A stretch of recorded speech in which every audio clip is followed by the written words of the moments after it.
আসমান থেকে জমিন পর্যন্ত যত পাকা জায়গা আছে, একবার আলহামদুলিল্লাহ বলার কারণে আমার আল্লাহ পাক রব্বুল আলামিন সেই আসমান এবং জমিন থেকে যত পাকা জায়গা আছে, আমার আল্লাহ পাক রব্বুল আলামিন সওয়াবে ভরপুর করে দেবেন। সুবহানাল্লাহ, সুবহানাল্লাহ। তাহলে আমরা শুকরগুজার কি আস্তে করব না জোরে করব?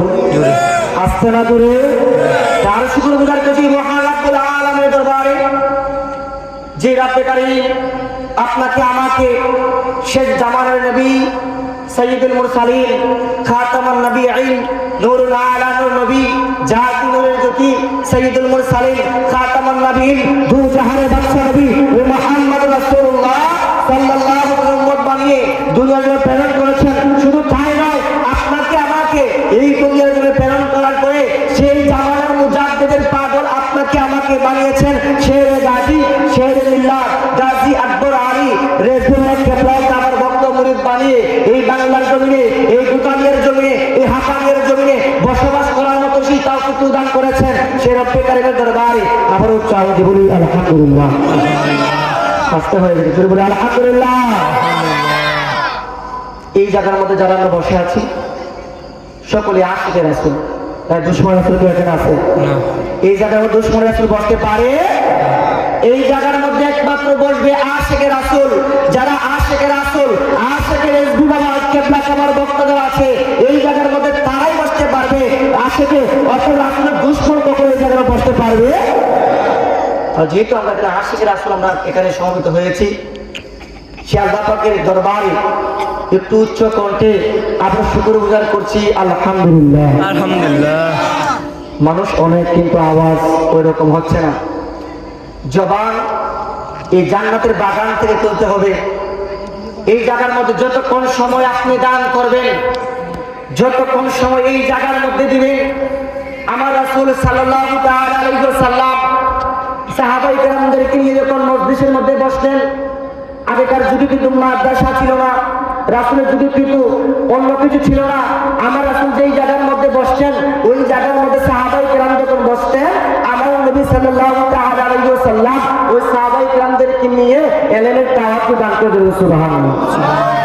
আমার রাসূল বলেন, সাহাবায়ে কেরাম শোনো, হিরাতুল যিকরি রিয়াজুল জান্নাহ।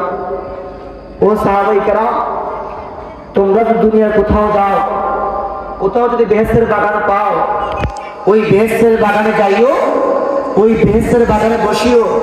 শুধু বসলে হবে না, ওই বেহেশতের বাগানের ফলটুকু সংগ্রহ করে দেবো। সুবহানাল্লাহ। সাহাবায়ে কেরাম বললেন, ইয়া রাসূলুল্লাহ, আমরা তো জানি দুনিয়া যখন কিয়ামত হয়ে যাবে, যখন ইজাজুল জিলাতিল আরদু জিলজালাহা, যখন দুনিয়া যখন ধ্বংস হয়ে যাবে, কিয়ামত হয়ে যাবে, ইয়া রাসূলুল্লাহ আমরা জানি কিয়ামত হওয়ার পরে মানুষদেরকে আবার উত্তোলন করা হবে। তারপরে তার যদি নেক আমল থাকে, ঈমান সহ নেক আমল থাকে, তাকে জান্নাতে দান করা হবে, জান্নাত দেওয়া হবে। যদি তার সেই ঈমান না থাকে, নেক আমল না থাকে, তাকে জাহান্নামে দেওয়া হবে। ইয়া রাসূলুল্লাহ, দুনিয়া আবার কোথায়? যেটা বেহেশতের বাগান, আমরা ওই বেহেশতের বাগানে যাব, ওই বেহেশতের বাগানে বসবো। ইয়া রাসূলুল্লাহ, একটু যদি আমাদেরকে জানাতেন আমরা অনেক উপকার হতাম। জোরে সুবহানাল্লাহ। রাসূল বলেন, সাহাবায়ে কেরাম শোনো, হিরাতুল যিকরি রিয়াজুল জান্নাহ ওইটাই বেহেশতের বাগান, যেই বেহেশতের বাগানে আল্লাহ পাকের শান-মান বর্ণনা করা হবে, আমি নবীর শান-মান বর্ণনা করা হবে, আল্লাহ পাকের শান জিকির আজকার করা হবে, ওলি আল্লাহর শান জিকির আজকার করা হবে। ওই জায়গাটা হচ্ছে বেহেশতের বাগান। বলে সুবহানাল্লাহ। আজকে কোথায় বসে আছি আমরা? বেহেশতের বাগান। কোথায় বসে আছি?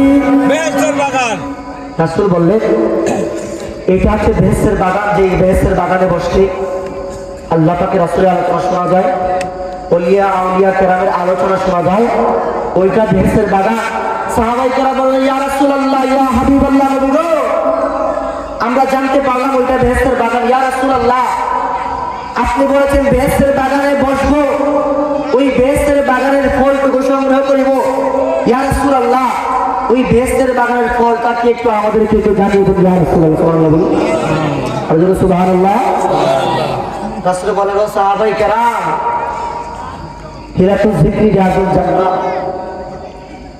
বেহেশতের বাগানের ফল হচ্ছে যখন কোনো ইমাম যখন আমার ওয়ারিসগণ যখন আলোচনা করবে, যখন ইয়া রাসূলুল্লাহ বলতে বলবে, যখন ইয়া হাবিবাল্লাহ বলতে বলবে, যখন ইয়া ওয়ালিয়াল্লাহ বলতে বলবে, যখন আলহামদুলিল্লাহ বলতে বলবে, যখন সুবহানাল্লাহ বলতে বলবে, যখন তোমরা যখন ওই সময় যখন ইয়া রাসূলুল্লাহ, ইয়া হাবিবাল্লাহ, ইয়া নবিয়াল্লাহ, ইয়া নূরাল্লাহ বলবা, ওইটাই হচ্ছে বেহেশতের বাগানের ফল করে বলে সুবহানাল্লাহ।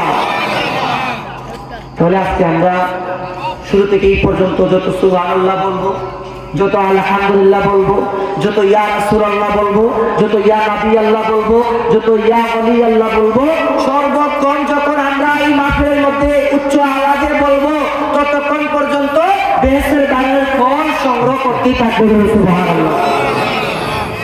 তাহলে কি জবাব কি বন্ধ রাখবেন না খোলা রাখবেন? একজন আলোচক তো করে আলোচনা করতে পারে, যখন শ্রোতারা যখন তার প্রতি মনোযোগ থাকে, তার আলোচনা যখন মনোযোগ দিয়া শুনে, তখন একজন আলোচক, একজন ওয়াজিব, উনি সেই আলোচনা সুন্দরভাবে গুছিয়ে বলতে পারে।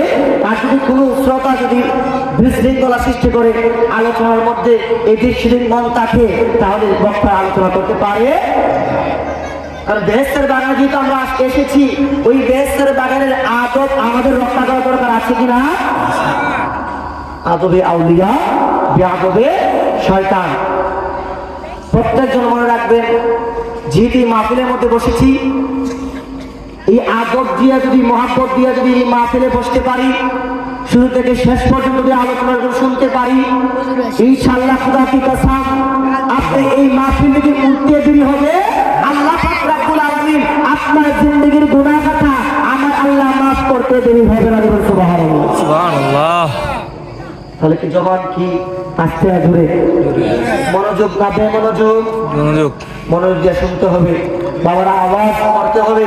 কারণ আমরা আশিকে রাসূলের সৈনিক, আমরা ইমাম হুসাইন রাদিয়াল্লাহু তাআলা আনহুর সৈনিক, বাবা রেজউল্লাহর সৈনিক, সিরাজ বাবার সৈনিক। আমাদের আলোচনা, আমাদের কথাবার্তা, আমাদের আওয়াজ থাকবে জুড়ে, আর গুস্তাখে রাসূলের যারা, রাসূলের দুশমন যারা, তাদের আলোচনা থাকবে নিচে। কথা কোন ঠিক কিনা? তাহলে আজকে জিনাদের স্মরণে মাহফিল, আজকে আমি আপনার সামনে, মুরব্বী বাবাদের সামনে আমি আজকে চেয়ারের মধ্যে বসেছি। সকলে আমাকে মাফ করবেন, যেহেতু কমিটি আমাদেরকে চেয়ার দিয়েছে, আমি প্রথমে আপনাদের কাছে মাফ চাই।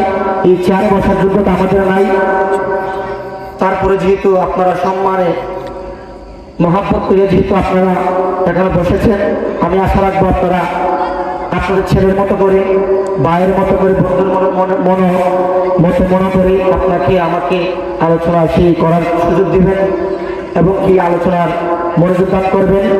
যেহেতু আজকে গাউসে সরদারি কুতুবে রাব্বানি শেখ মহিউদ্দিন আব্দুল কাদের জিলানী আল গুলানী রাদিয়াল্লাহু তাআলা আনহু বলি সুবহানাল্লাহ। জিলানীদের স্মরণে আজকের এই মাহফিল,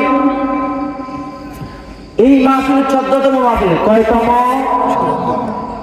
যিনি এই মাহফিলের মধ্যে আলোচক ছিলেন জামানার মুজাদ্দিদ শেরে গাজী শেরুল্লাহ, যিনার আলোচনা শোনার জন্য আজকে হাফানিয়া থেকে এখানে আসছি এমন নয়, যিনার কথা মুবারক শোনার জন্য সরাসর থেকে, বাজিতপুর থেকে, কিশোরগঞ্জ থেকে, বিভিন্ন জায়গাতে, কঠিয়াদি থেকে, ভাগবাজি থেকে, বিভিন্ন জায়গা থেকে এই দেশবিমালার আলোচনা শোনার জন্য এই স্কুল মাঠের মধ্যে মানুষ আসতে। কথা বলতে কিনা? কথা বলতে কিনা? এই মাহফিল করার জন্য যারা অত্যন্ত শ্রম দিয়ে, মেধা দিয়ে, যারা এই মাহফিলকে সহযোগিতা করেছেন, যারা এই মাহফিল আয়োজন করেছেন, তাদের জীবন কি ধন্য না? ধন্য না অধন্য?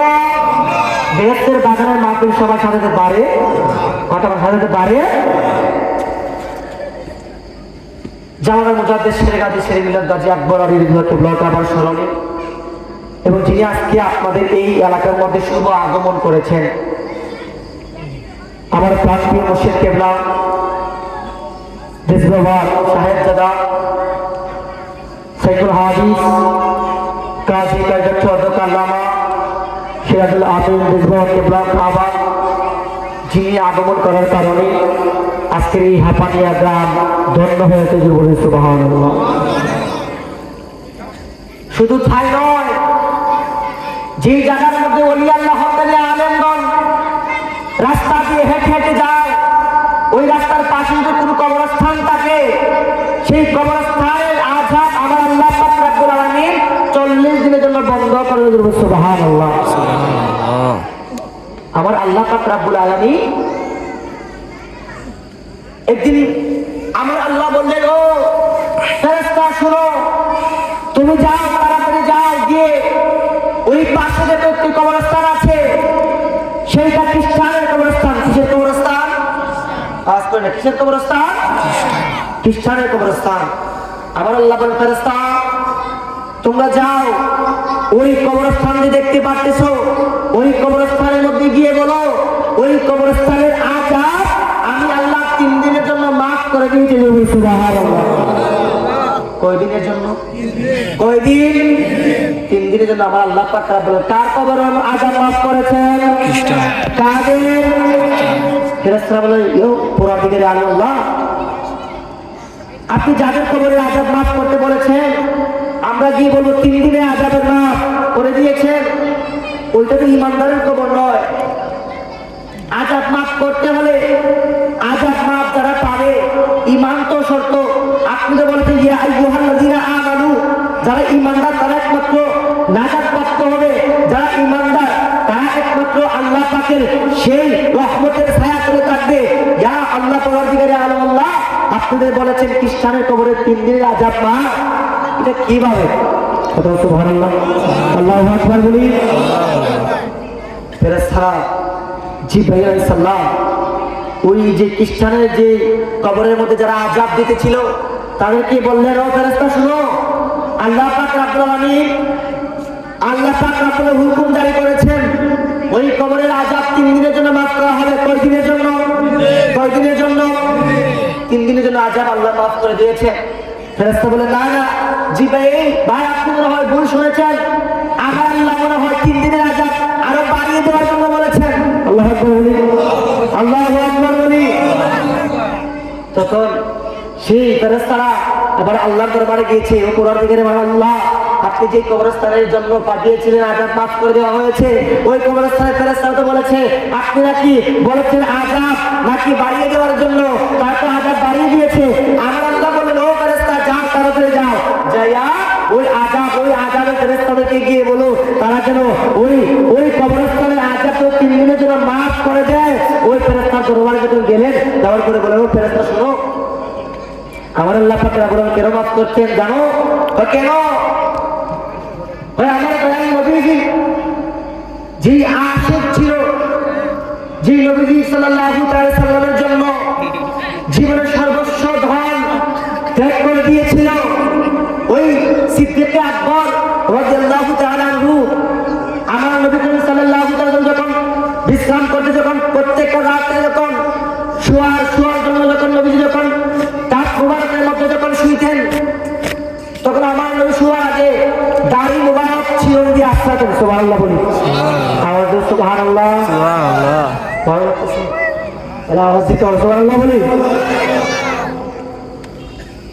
আল্লাহ বললেন, ও ফেরেশতা শুনো, আমার বন্ধু নবীজি যখন বিশ্রামের মধ্যে যাইতেন, আমার নবীকে দাড়ি মুবারক চিরুনি মুবারক দিয়ে আসতেন। ওই সেই আমল আবু বকর সিদ্দিক রাদিয়াল্লাহু তাআলা আনহু আমল করতেছিলেন। হঠাৎ করে একদিন উনি আবু বকর সিদ্দিক দাড়ি মুবারক আছড়ানোর সময় 3টা দাড়ি সেই চিরুনির সাথে লেগে ছুটে চলে আসছে। সুবহানাল্লাহ বলি, সুবহানাল্লাহ বলি। যখন চলে আসছে, আমার আল্লাহ পাক রব্বুল আলামিন বললেন, ও ফেরেশতা, যখন আবু বকর সিদ্দিকের যখন দাড়ি মুবারক যখন জমিনের মধ্যে পড়ে গিয়েছে, জমিনের মধ্যে পড়ে যাওয়ার পরে আমি আল্লাহ সেই বাতাস, ঘন্টা একটা বাতাস চলে আসছে, আসার কারণে সেই ঘন্টা বাতাসের কারণে সেই দাড়িগুলা উড়ে গিয়ে খ্রিস্টানের কবরের মধ্যে। ওই ফেরেশতা শুনো শুনো, সিদ্দিক আকবর 3টি দাড়ি মুবারকের কারণে আমি আল্লাহ পাক রব্বুল আলামিন সেই খ্রিস্টানের 3 দিনের কবরের আযাব মাফ করে দিয়েছি। সুবহানাল্লাহ, আল্লাহ বলেন না সুবহানাল্লাহ, আল্লাহু আকবার। ওই দিনের আযাব কাদের কবরের আযাব মাফ করা হয়েছে? খ্রিস্টান। আমরা কি খ্রিস্টান না মুসলমান? মুসলমান। শুধু কি মুসলমান না ইমানদার? তাহলে বোঝা গেল কি, যদি আমার আল্লাহ যদি সিদ্দিকে আকবরের যদি 3টি দাড়ি মুবারকের কারণে যদি আমার আল্লাহ পাক রব্বুল আলামিন সেই খ্রিস্টানের কবরের আযাব মাফ করতে পারে, আজকে আমরা হুসাইনি মুসলমান, আজকে আমরা যারা রাসূল আশিক আছি, আমাদের আযাব আমার আল্লাহ মাফ করতে পারে কিনা? পারে কিনা? আশিক রাসূলের আলোচনা আওয়াজ এত আসতে হবে, এটা মানা যায় না। আরে জোরে নারায়ে তাকবীর, নারায়ে রিসালাত, নারায়ে গাউসিয়া, রেজবিয়া দরবার শরীফ, রেজবিয়া দরবার শরীফ জিন্দাবাদ জিন্দাবাদ। রেজবি মাওলার আগমন, সিরাজ বাবার আগমন। তাহলে আল্লাহ পাক রব্বুল আলামিন সেই খ্রিস্টানের আযাব, খ্রিস্টানের কবরে যে কবরের মধ্যে পড়েছে, ওই কবরের আযাব 3 দিনের জন্য আমার আল্লাহ পাক রব্বুল আলামিন মাফ করে দিয়েছেন। আজকে আমরা যারা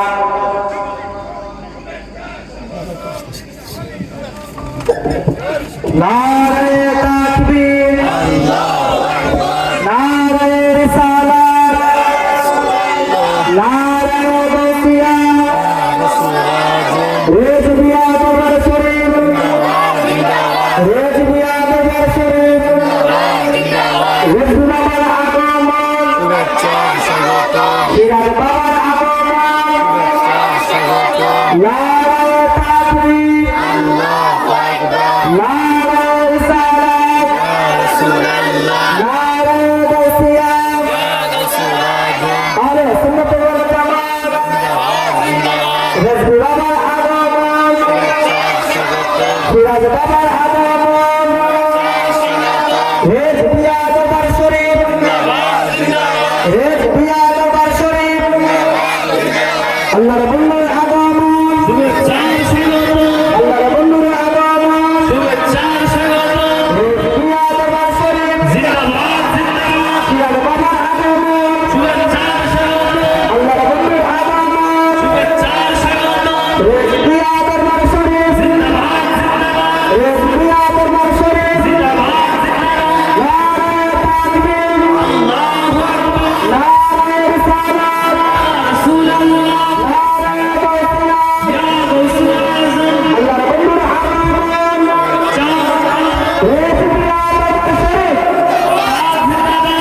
বলি আলহামদুলিল্লাহ, আলহামদুলিল্লাহ। আজকে যিনি শুভ আগমন করেছেন, শহরের ছাদ দিয়ে সামনে বসে আজকে যিনি শুভ